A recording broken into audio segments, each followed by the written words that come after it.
You're tuned in to a Grown Folks production. In the mix with the commish, Nate. And just like that, here we go. Welcome to Press Pass Live, your weekly OMFL podcast show. Welcome to the OMFL playoffs. That's right, the world's longest and oldest online CFM. Started in 2001, PC League, still going today. We're going to talk all about the playoffs. I am flying solo, though. My buddy Maniac could not make it. I am on my second coffee of the day. Some would call it a coffee milk, but it is a Vietnamese coffee. I needed it. I needed that in my life today. It sort of is what it is. But thanks for hanging out with me today. I appreciate you. We're going to talk all about the playoffs today. We're going to look at the draft. We're going to open up the mailbag, which right now doesn't have anything in it. Everybody's full either playoff mode or checked out mode. And I get it. Checked out mode kind of makes sense. Don't worry about it. All right, let's get over here. Look at the playoffs. I'm flying solo, but I still got my guy Maniac. Well, regular stream down here, vertical stream. He's up there. Still got him with me in spirit. He had a family emergency that kept him from being able to join me today. And we are to our AFC and NFC championship. NFC sort of played out exactly how the seeding said they were going to play out. AFC, our guy Nipples, we've always talked about him. We've been talking about how when he is engaged, he is one of the top teams here. And looks like he decided to get engaged all of a sudden. Not married engaged, just engaged into the league. Let's look over here.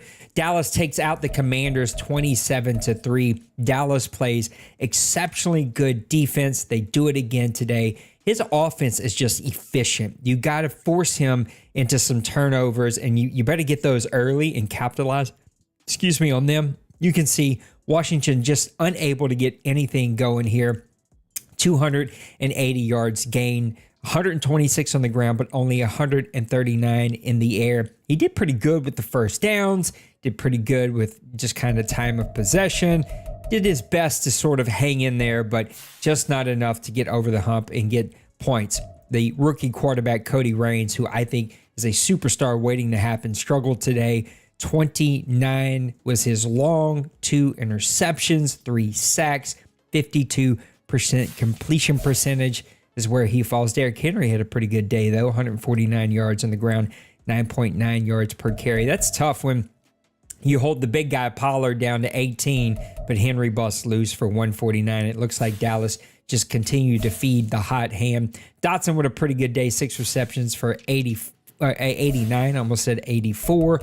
And then you can look at this defense for Dallas. Just Micah Parsons knows how to just get after the quarterback and make things happen. And that's exactly what they did today. Trayvon Diggs with 2 interceptions. Chase Young with an interception. Must have been some kind of screen or tip pass. But Dallas comes away with a victory early in round number 1. The Tampa Bay Buccaneers with a 38-31 victory over the Carolina Panthers. This was a super close game. What's up, Chris? Chris is Bird? I think so. No, I don't know. Bird is a Chris, but I don't know if it's that Chris.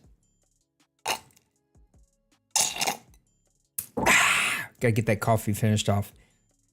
Scoot the agua closer. What a great game. Oh, Little Koch. Okay, too many Chris's. I got to keep up. Duh, look at the last name. Duh, Nate. Sorry, Little Koch. Well, we're going to talk about your game. What a great game. 31-38.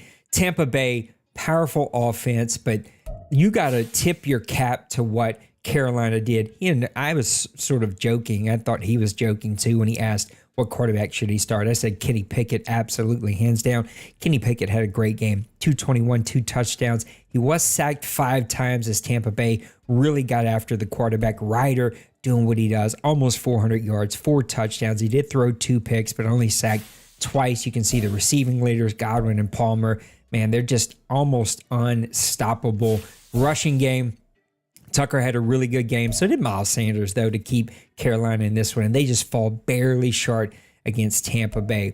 Minnesota Vikings fall to the Seattle Seahawks 41-17. This was a tough ask for Fleury. I mean, Seahawks, top 3 team, maybe in the entire league, much less here in the NFC. This is a tough matchup to have to face right off the bat in the wild card round for a team that, like, I don't even know if he got over 500. I don't know if there was a below 500 team that won that division or not. 2 turnovers for the Seattle Seahawks, picking off or getting 2 turnovers of the Minnesota Vikings. You can see time of possession really in their favor, 22-17. They just put up points from the very get-go and continue to keep their foot on the pedal. 21-7, 10-7, 10-3 to finish out the game, 41-17. Brad White had a great game, 282 yards, 3 touchdowns. Sherrod, who's played really well since moving over from Las Vegas, I almost said Los Angeles, Las Vegas Raiders over to Minnesota, 154 yards, 2 touchdowns, but 2 interceptions, only a 40% completion percentage. Algiers did his best, though, to kind of keep them in this 14 for 70. Pretty good running game there for them. Metcalf always takes the top off of every defense. 4 for 119 and 2 touchdowns on the day as Seattle kind of cruises to a victory. That sets up San Francisco-Seattle rematch part 3 for this season. And that one kind of got a little bit out of hand there in Dallas versus Tampa Bay. Let's come to the other side really quick, though. Now let's finish this off. We'll finish off how we got here, and then we'll go to the AFC. San Francisco definitely had a game plan. There was an FPR filed on this. Ended up having a couple of different people watch this one. Sort of fell that we didn't think anything was wrong. Though I did have to have a conversation with Mr. D-Money about passing the ball a bit more, only 2 passes in the first half, but it really spoke to what San Francisco's game plan was going into this game. We're going to slow the ball down, slow the game control down. We're going to control the clock. We're going to make you play our style. We're going to make you play our pace. And that sort of led to Seattle sort of pushing it and grinding it out there in the second half. They were up, what would the score be here? 24-14. So they're up 10 going into halftime. And that's where we've seen San Francisco sort of just continue to take control. 14 and 17 in the third and fourth quarters, respectively, but also shutting down the Seattle Seahawks. 3 turnovers for the Seahawks. That's what San Francisco does. They force you into some really tough plays in a 21 to 18 minute time of possession that we see really grow there in the second half. Trey Lance only 6 for 11. He did get over the threshold, 54%. So Seattle's defense doing a pretty good job there in the pass game. White sort of struggled. Only 207 passing yards, 3 interceptions, and a 62% completion percentage. Pacheco, 26 for 206 and 4. Just grinding it out. Walker had a pretty good day, though. 16 for 70. Just didn't get enough carries. There was actually an 80-20 rule kind of broke here, but it was only broke by 1. And I just never going to hammer a guy for breaking it by 1. Watson, 7 for 98. Metcalf, only 1 for 53. So you could see the game plan here. We're going to run. We're going to try to keep the clock going. We're going to try to keep long drives going, wear you out, and we're going to completely take Metcalf out of this game. We're going to force you to go somewhere else. And they sort of did go into Watson. It's not that kind of impact that we see Metcalf have on games. And looking at the defense really fast, tackles for loss is going to be Bosa. You can see the tackles, though. Mathis with 12, Love with 11, Warner with 10. So those middle linebackers, those linebackers really flying around, making plays on both sides of the ball. Adams with a sack, Beal with a sack, and then interceptions. Walker, McGuire, and Pouncey. Man, they have cornerbacks for days in San Francisco and a big 45-24 victory. It's so hard when you play teams 3 different times in a season to come up with a new game plan. You sort of have to tip your cap that D-Money did what I've almost never seen him do. Sort of slowed it down, really ran heavy, and it ended up putting up a ton of points there with the 3 turnovers. Dallas with a 29-14 victory over the Tampa Bay Buccaneers. Dallas, again, Mr. Consistent, efficient offense, really good defense.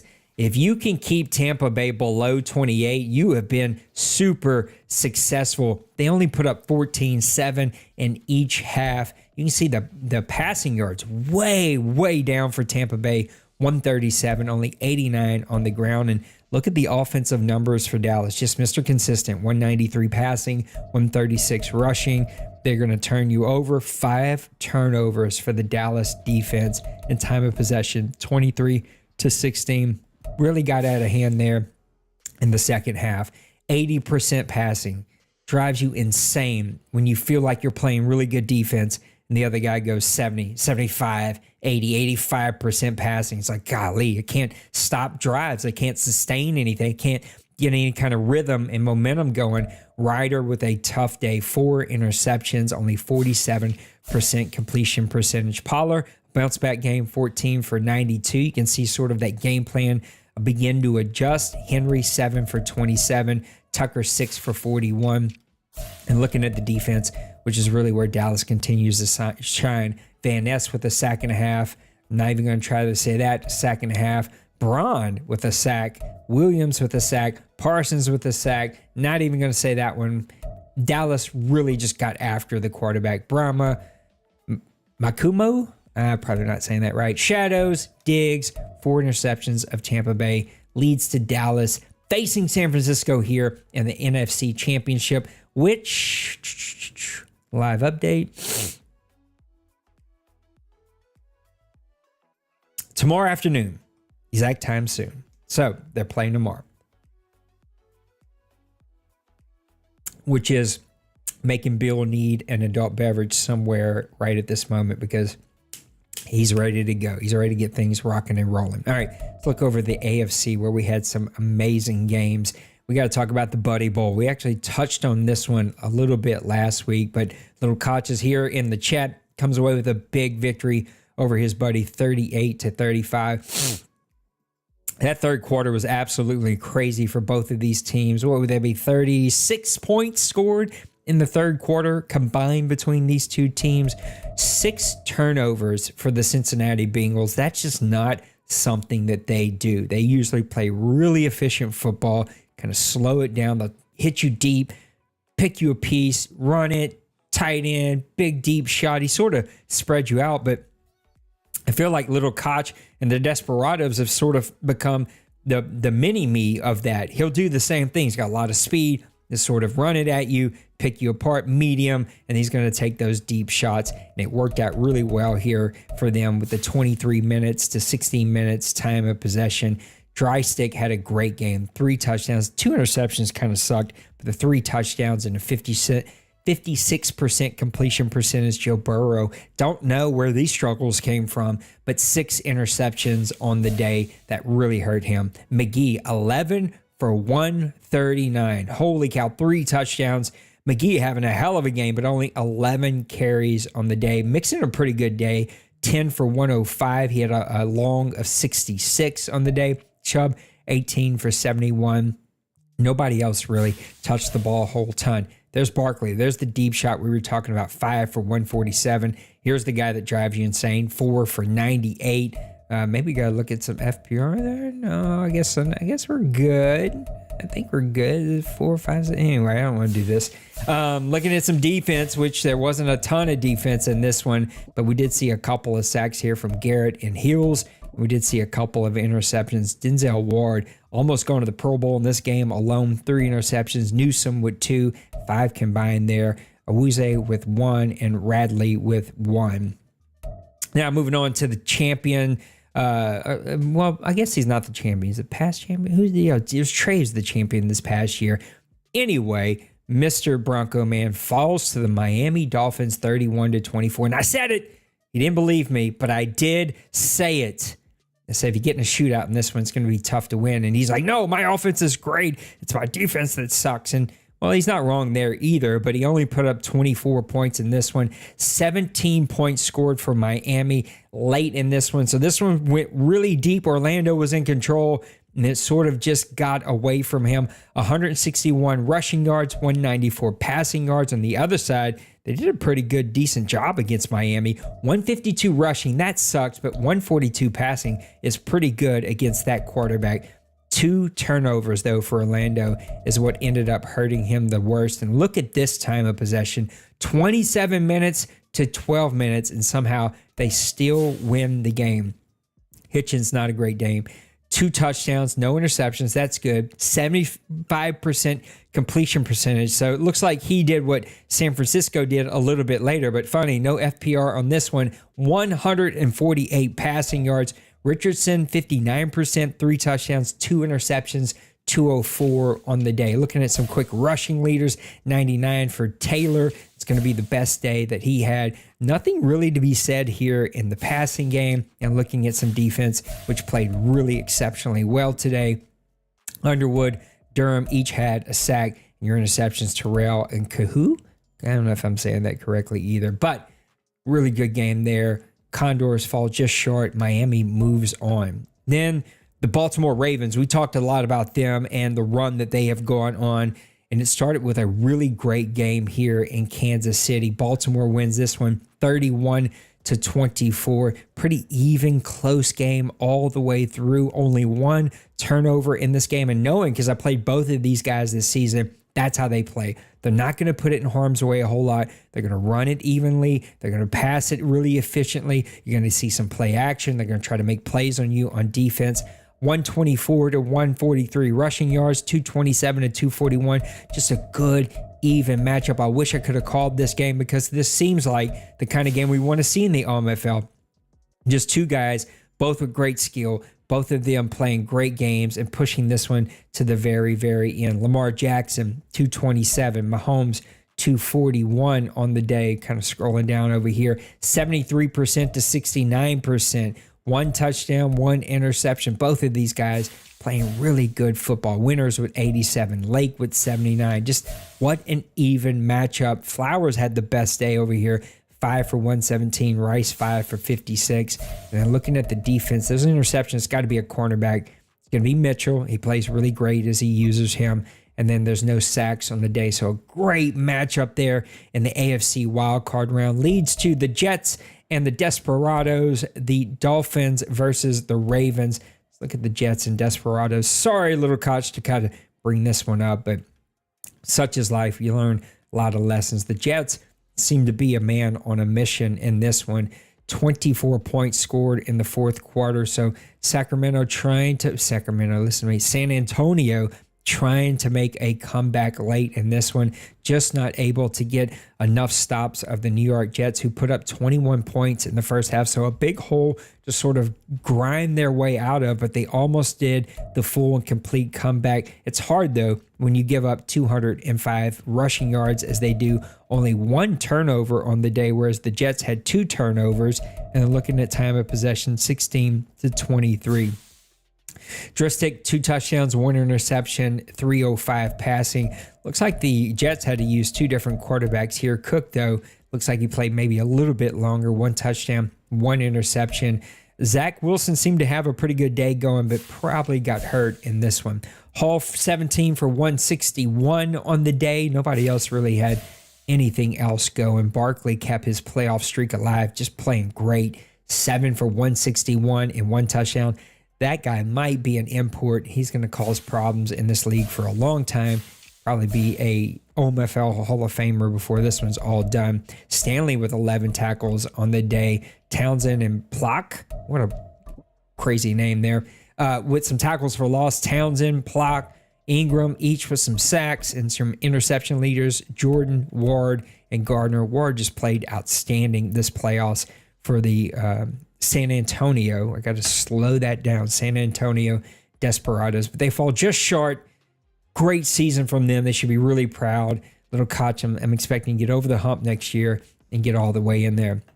Baltimore Ravens versus the Miami Dolphins, a 21-14 game in this one. And again, Miami not showing that offensive firepower that I sort of expected to see from them, especially this entire playoffs. Instead, they played really great defense and sort of had to grind it out on offense. They scored 14-7 going into half of this one, and it was all Baltimore there in the second half.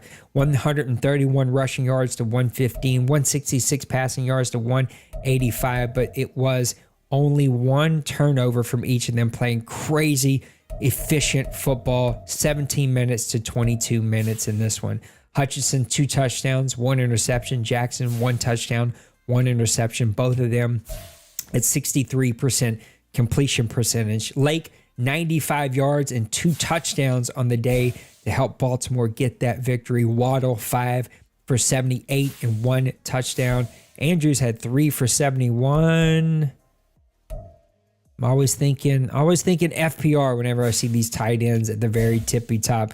These guys will use their tight ends really efficiently. Just got to stay within that FPR. Gay with a big day, 9 tackles on the day. Tackles for loss. Monroe had 3, 2 sacks from Street, 1.5 from Monroe, 1 from Jerome Wayne. So really getting after the Miami quarterbacks. Flellman's had 1, and then your interceptions, 1 from Smith and 1 from Davis. Miami and Massimo, he was there. He was contending every single season, just not able to get over the hump. And for me, it was really the play of his quarterback, Hitchison. He just didn't play up to sort of the level I expected him to sort of step into. And that sets up the Baltimore Ravens as a 5 versus the New York Jets as a 1. And then San Francisco as a 1 versus Dallas as a 2. We've got what a really good matchup here in the AFC and NFC Championship.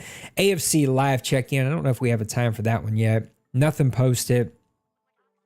I'm sure we'll see that one here pretty soon. Both those guys they can be pretty quiet in our chats. There's nobody here in chat with me, so I don't know where everybody's at. But if you want to type in chat, tell me who do you think is going to win these 2 games? Jets, Baltimore, San Francisco, and Dallas. I don't know why I said Jets, Baltimore, New York Jets, and Baltimore Ravens. San Francisco 49ers, Dallas Cowboys. Let me know who you think are winning that. Who's going to represent OMFL Bowl? I think my pick, I'd have to go back and watch, but I think I got Jets and San Francisco in this one, and that pick is still alive. Unfortunately, Maniac's not with me, so he could tell me who he picked. That's who we both think is going to make it. All right, let's turn it over to Denbrew for some OMFL news, and then we're going to look at the draft, and then we're going to open up the mailbag, which currently to this point is absolutely empty. So here we go. Welcome back to the OMFL News Season 109 Conference Championship Week. I missed you guys last week. Took a quick fishing trip with my brother down to Tennessee. The fishing was not great, but it was awesome to get to spend some time with my brother. He's a handful of years older than me, so very cool that we could still hang out. Anyway, let's talk about the OMFL. Let's see what we got going on in the OMFL. We got it's time to get those incentives turned in. It's time to submit any rule change suggestions if you should have some. I think we got about 4 or 5 already up, which is cool. And we have the end of season awards to vote on. It's time to submit your photo of the year. The Pro Bowl teams will be coming out very soon. And then we will have the draft, which is always a blast. What else? Toilet Bowl. We had a great turnout for the Toilet Bowl for this season. 11 teams took part. We're down to the Final 4 of the Toilet Bowl, so that's awesome. OMFL playoffs have been cool. Very good to follow. We are down to the Final 4 there as well. 3 division winners and 1 wild card team are left standing. 58-10 combined record for those 4 teams in the regular season. So we got 4 of the best teams in the OMFL left standing. And I will be back in just a minute. We'll touch base on those final 4 teams, but until then, let's go back to Nate. Let's go back to Maniac. See ya. Thank you, Mr. Denbrew. Appreciate you. Thanks for doing the news. Hope the fishing trip was great. I know he said it was great, but like even a bad day of fishing is a pretty good day. You know what I'm saying, Randy? I think it is, at least, because I never get to go fishing. Okay, I want to look at the draft really quick, and this is honestly where I was hoping Maniac was going to be able to be with me because, well, the honest truth is I never had a chance to kind of load this up and check it out and kind of give my own. Let's look at a couple of mock drafts. We'll look at a couple of prospects and kind of break it down. I think Mr. Bill actually posted, because I remember updating it today, what we have the draft order. I'm just give you our top 10. So right now that's Rams, Packers, Eagles, Jaguars, Broncos, Saints, Lions, Raiders, Titans, and Mounties. That's sort of how it's breaking down right now. Do we have a second mock draft? We do. Do we have a third? We do not. So looking at a second mock draft, I don't even remember when this came out, but clearly it's not totally all the way up to date. They have Shaq Cobb, right tackle, going number 1 overall. That's never going to happen in the OMFL. Left tackle, Bruce Grimm, also never going to happen in the OMFL. And then Parker Minner going over to the Eagles. Parker Holtz going over to the Jaguars. Aaron Ingram going over to the Cardinals. Connor Ness, left tackle, going over to the Raiders. There's no way this many offensive linemen go this early. Tim Bush, left end, going over to the Detroit Titans and Detroit Lions. Golly, wake up.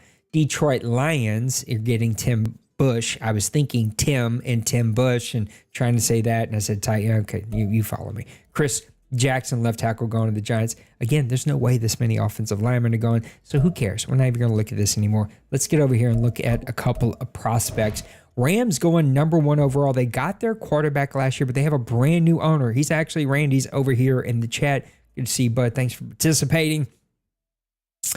I don't really know where they go. I would have to lean towards there's a pretty good foundational defense over there. They could go wide receiver. You got wide receiver Carlos Phillips up over here, playmaker, 6'3", 201 out of Alabama.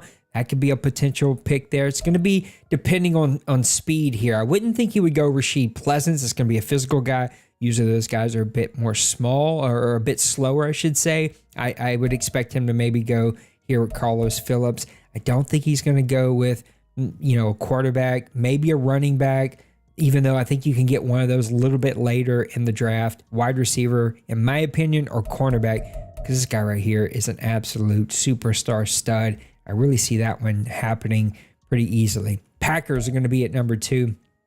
And I got to be honest, I felt like the Packers and Priest had a really good draft last year. It's going to be a tough season this year. He's trying to get more draft picks, move some more players, kind of open up some things for him again this season. I think he could go just about anywhere. Wide receiver, though, I would sort of be my pick. It depends on what the Rams do. If the Rams take a cornerback, then he's going wide receiver. He's taking one of these top playmakers. I don't think he takes offensive linemen, but maybe surprises me and sort of sticks to it. But I always think if you're that high in the draft, you can trade back a little bit, get some more assets, and still get your offensive lineman or an equal value offensive lineman. If for whatever reason the Rams do go wide receiver, that cornerback's going to fly off the board to Green Bay. I could see him picking him up pretty quickly. Eagles need some playmaking ability. Now, I don't fully think, I'd have to go check, I don't think that they have a quarterback. I would like to see him take a quarterback if not. I know that Rex Manning Jr. could be his guy. I'd have to look at his team here. Let's pull up our old trusty Neon Sports. Where are we going to put this? Let's put this over here. What does Neon Sports say about our buddy?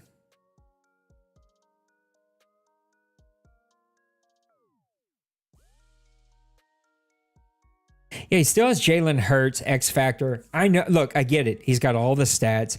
I also believe he just does not like playing with him. He's also going to be thinking about next Madden. I think Rex Manning Jr. could be the pick. I don't think he'll do that. I think he should. Could go halfback. Again, I think you can get a halfback a bit later in the draft. He could even go wide receiver where he's getting older. 29, 27, 28 are going to be his top rated guys. So you could see him go wide receiver. I'm looking for skill positions to go off the board really, really quick in this draft. That's definitely going to be one there. With the Jaguars and Mr. Pepper at number, what is it going to be? Number 4. I'm probably not going to go through all of these because it's going to take me way too long since I'm by myself here. Looking at the Jaguars really quick. What are you doing here, Neon Sports? I hit the wrong button. That's what he's doing. Jaguars at number 4. Clearly does not need quarterback, right? Definitely does not need halfback. Doesn't need. He could probably go tight end, but I think he's got.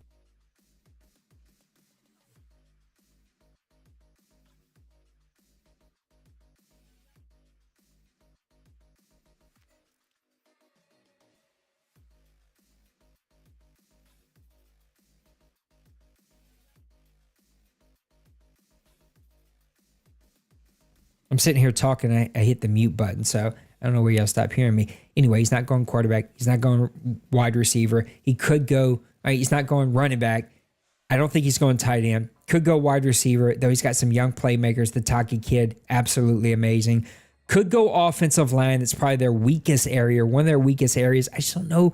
You take an offensive lineman at 4. That just feels like a tough pick to make. All those dudes sort of feel the same. They don't bring a ton of impact. And I don't know where Pepper's mind is. Is he not really care about the last season? He's sort of thinking imports. And so we're going to learn about teams as we go through the last draft. Are they thinking import last season? This is sort of building for next cycle. Or no, like I want to win next season and I'll worry about imports later. Or if imports come along the way, we'll do that. Offensive lineman, definitely a need here. I like his defensive line, though he's got playmakers everywhere on that defensive line. Maybe he could use a defensive tackle, but he took one last season. He is getting somewhat older on the defensive line in some spots. He's got tons of playmakers, though. Linebacker might be a pick here.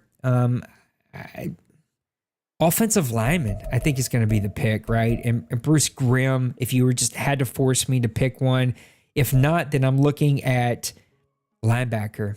It's probably the second place. Maybe defensive tackle. I don't think there's a defensive tackle worth taking this high. I think you just watch him take the fastest, quickest linebacker that he has rated highest on his board, Drew Bennett. Of course, we don't have combine stats just yet, but a speed rusher, you know he's going to have some speed. That might be the pick there for the Jacksonville Jaguars. Looking at our next team, who do we have next? Oh, the Broncos. Our guy Jay Glaze, the Broncos and their needs. Look, he picked up his quarterback. He's 89 overall, superstar. Javonte Williams at 26 is still getting it done. Not a lot of speed at halfback. I think he will at some point need to add to the speed of that team. Looking at his tight ends, they're okay. He's got tons of speed there. Not a ton of depth. He's starting getting aging there with Fant. I can see him taking a tight end at some point in this draft. Wide receiver feels like the biggest need. He's got one sort of speedster, a lot of sort of low-rated guys. Wide receiver, he's limited. He's only got 5 guys on the roster.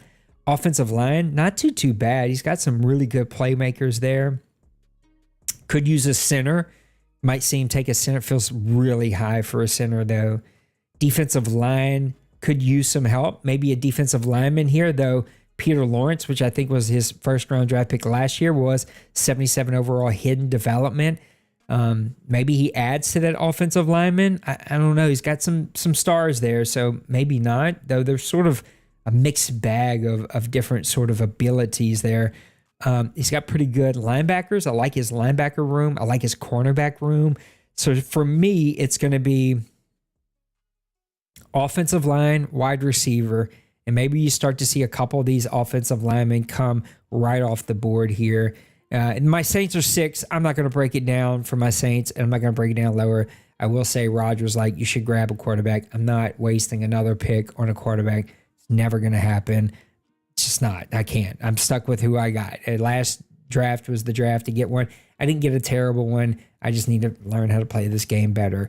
Looking at these top draft picks, though, right now on the board, Dylan Marshall's number 1 projected guy out of Stanford, 6'2", 188. Aaron Ingram, the wide receiver out of Georgia, 6'3", 211. Bryce Grimm out of Arkansas, 6'7", 327. That's a big old boy. Carlos Phillips out of Alabama, 6'3", 201. Rashad Pleasant, 6'2", 235 out of California. I will not ask Randy to give me their top 5, but you guys, give me your top 5. Rex Manning, when do we see the first quarterback go off the board? Probably somebody going to trade up. Maybe not. Not a lot of quarterback needy teams. Maybe guys sort of stay put. You're going to see wide receivers fly off quick. You're going to see offensive linemen at some point. It's going to hit a point, and we're going to see a run of offensive linemen. I think you're going to see defensive linemen fall because we all realize no matter what you have, probably not going to get a whole ton of pressure. You're going to see linebacker continue to fall. Cornerbacks, there's not many, right? Cornerbacks are pretty few and far between in this draft, but I think you're going to see a run on whatever speed is there. It's going to go quick. It's going to be slim pickings after sort of probably the middle half of the first round. Guys are going to reach, and I think that's going to cause some other really good players to fall in this draft. I think safety will be a position that if you need, you're going to get a good player. Quarterback, if you stay put, I think you'll get a good player to fall to you. Running back is never a position we see anymore in the OMFL investing into. I think there will be some speedy offense or halfbacks go in this one. Wide receiver, it's going to go early. It's going to be going. Wide receiver and cornerback, the two skilled positions, I think we're going to see go pretty quick. And there will be a run at some point on offensive linemen. And I do think there's a ton of really good offensive linemen right here at left tackle. You got Graham, Ness, Jackson, all rated in the first round. Left guard, you got Connors. Center, nobody center. Center's always sort of a weak position. Hint, hint, Roger, wink, wink. Crowder, 1, Bright, 1, 2, McLean, 1, 2. So a couple potential guys there. And then Brian and Cobb and Wakefield and Walther over here in the right tackle. So if you need a tackle, this is definitely going to be the draft that you can get one. All right, going back to Mr. Denbrew for the OMFL news. And when we come back, we're going to talk off season. We're going to talk about the game plan, what's to come, sort of where we are with FPR right now, and sort of how I'm viewing last season. All right, take it away, Denver. All right, segment 2, we're back. Let's take a quick look at the OMFL playoffs and our matchups. Over in the AFC, it's the Baltimore Ravens, led by none other than Mackey, a.k.a. Nips, traveling to the Big Apple to face off against Kobe and the New York Jets. In the NFC, we have a number 2 seed Dallas Cowboys and D. Wayne heading over to the Bay Area to match up with the number 1 seed San Francisco 49ers and D. Money. And I am not going to break down these teams individually, but I did have the opportunity to play 3 of the 4 remaining playoff teams in the regular season. I can tell you that they are all deserving. They are all very good. And any of the 4 that are left would be very deserving to win the OMFL Bowl this season. They're all tough. But I do have numbers, as I always like to have numbers because I like numbers. So I'll throw these at you. These 4 teams have combined for over 17,000 yards passing and have thrown 161 combined touchdowns and only 53 interceptions. That's insane. Only 53 picks, 161 touchdowns, and only 53 interceptions. On the ground, these 4 teams combined for just over 10,000 yards rushing and 104 rushing touchdowns. That's crazy. On defense, all 4 of these teams can get after you, man. So, I mean, if you just look at them, they kind of do it differently a little bit, you know what I mean? D-Money likes to pass. D. Money likes to run the ball as much as he possibly can with Pacheco. D. Wayne likes to run the ball as much as he can with Tony Pollard and his guys. Nips is kind of balanced. I feel like Kobe's balanced. Kobe's balanced until he gets down inside the red zone, and then he likes to throw the ball. He's got a ton of touchdowns and very few interceptions down there. But they all 4 are really similar on defense. They get a bunch of turnovers with the interceptions, and they all 4 pressure the passer really well. So anyway, they combined to sack the opposing quarterback 182 times, these 4 teams did. And then they were all awesome at getting interceptions, 158 combined interceptions. It's going to be really good games these last couple of games that we have. I'm excited to see it. Good luck to everybody. Shout out to everybody that made the playoffs. Shout out to everybody that participated in the toilet bowl. And I'm going to throw it back to Maniac and Nate. See you. No booze and brews. Boo Denbrew. I always enjoy booze and brew. Yeah, booze and brews, right? Yeah, I think that's what it was. Anyway, I always like that. All right, off season's almost upon us. You got to turn in your off-season incentive plan if you are participating. If you've never seen it, I did link it for you. Look, you get points for retweeting us on Twitter, running an active Twitter account, liking YouTube videos, uploading YouTube videos, using our thumbnails, producing shows, being a guest on shows, making highlight videos, written content, league site. What else we got here? How long you've been here? Like in the seasons, you get a bonus. Participating in fantasy football or pick'em or any of those games. Participating in the toilet bowl, your Discord chat letter, submit an instant classic game, attend the draft show, submit mailbag questions, follow us on Twitter, YouTube, Twitch, recruit an owner to the Deuce, and submit a custom playbook. You get points for all that stuff, and it's just easy. It just awards you for participating, being engaged in our league, and it's something that I love that we've created, and it's free. Just figure out what you've done, what you've participated in, and make sure that you submit your points to us so that we can get you some awards for that. So we give bronze, silver, and gold. There's sort of different levels of different things that you get in as being a part of that. And we also have our platinum incentive, which is for donating to the league. So that's up, that's ready. Also, our owner submitted questions, they're back. And so if you're like, hey, there's a rule, there's an FPR, there's a suggestion that I'd like to see, let's get that one submitted. So right now is the time. That's going to close here pretty soon before the draft. We're going to get that all wrapped up. We're having some discussions about a couple of them. Some quick updates. The Maniac one's a little in the air, so turning off abilities for the last season. Currently, that's sort of midway or so. It's sort of half and half, maybe not half. It's actually leaning towards turning them off. Fleury's suggestion of allowing the slant D line. Looks like it's probably going to pass. It's being close to passing. There's a couple of us that have voted no, but it's pretty close to passing. Cincy's about no RPO. That's probably not going to pass as written, but we are discussing another suggestion. And so I don't know how this is going to play out, but it will either, I can't tell you what it's going to be, but we do have another suggestion. If it isn't just no RPOs within the 5, might end up looking something like the shotgun run, where it's no RPO out of the 3+ wide inside the 10. We got to look at that in shotgun. Those are two things that we're sort of discussing together. Joker's suggestion of no juke move is denied. I just need to post that. Yeah, no one voted for it. And so that one sort of got closed out pretty quickly. And I think that's where we are. Biggest thing is manage your salary cap. Don't go over the salary cap. Don't go over the salary cap penalty limit, which is at 12 or 10 for this season. Go check FPR. I will look really fast to see if I can find it. It is at 12 million. So from this, for the rest of the cycle, starting last season, it's at 12 million. You can earn 5 more with gold, 2 more with silver, 1 more with bronze, but you got to earn that through the incentive award.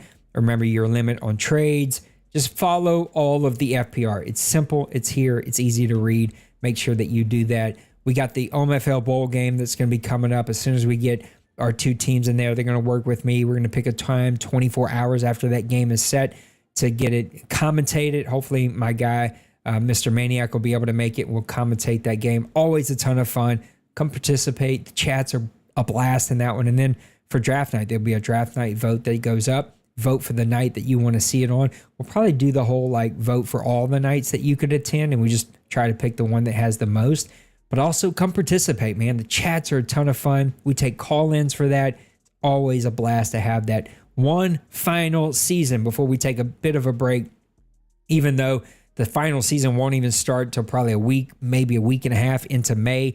We always go pretty much 2 months on the dot, so it's going to bring us all the way into July. It'll be a couple of week break, and by then we'll have NCAA to keep us busy. We will probably keep some kind of fun Madden League going for those who want to continue to play Madden, but come participate, come have fun, and come August 1, we're thinking imports. The game's going to drop soon after, sometime in that time frame. It usually drops within the first 2 weeks of August. I mean, we've seen it push it towards a little bit later August, but normally it falls sometime in that middle of August, and then we're busy, man. We're making imports. We're getting the league up. We're testing things. We have the big stream launch. It's a ton of fun. It's going to be a blast, so make sure that you come participate. That's it. No mailbag questions, nothing else. Chat's pretty dead today. I don't know what happened to chat, but as you can see, just got a couple of you guys hanging out with me in chat. So it feels like a typical Monday for some reason, but low key right now. Come plug back in with us. I know the playoffs have been going on. Toilet Bowl, we're down to just a couple of teams. I think it was the Final Four the last time that I checked. We got Colin, Maniac, Joker, and Cincyberg. So it's Maniac versus Colin, Cincy versus Joker. And we're going to be off to another OMFL Toilet Bowl champion. Always a ton of fun. So come check it out. Come participate. Come hang out with us. We love and appreciate you. Thank you, Dim Brew, for another great season of OMFL News. Thank you, Cincyberg, for another great season of OMFL betting lines. Thank you to my guy, Lost Sniper, that puts up quietly, sort of behind the scenes, putting in so much work for fantasy football, for the pick'em, for the gold sheet. I appreciate you. I love you. I love you guys, man. And I'm up against a pretty big professional decision for myself, possibly here pretty soon. And part of the mindset is like, how does it affect my time for this community? Not that I make life decisions with this community, but this plays a role in my life because I enjoy making this space, having these spaces for you guys. And I understand that, like me, this is a hobby that we all enjoy. And for me, this is my circle. I don't really have boys that I hang out with. I don't go bowling or hunting or fishing. I don't get to do any of those things. This is sort of my hobby, my unplugged spot. And so hopefully you guys view it the same. Also had a ton of fun making all these graphics. They're a lot of work, but they're also a lot of fun. So hopefully you guys are getting a kick out of those too. Take care of yourselves. Happy Monday. I got to get ready for church. You can hear the voice is already starting to go. I got to get some more water in me, get ready for tonight. I love you. I appreciate you. Plug in with the community. If you're part of the OMFL, check out some of the other leagues, the other communities, the other guys around here, a lot of good people. And plug back in with the OMFL because there's a lot of really cool things happening as we get ready for the off season. I love you. Take care of yourself. I'll see you on the next one. All right. Peace.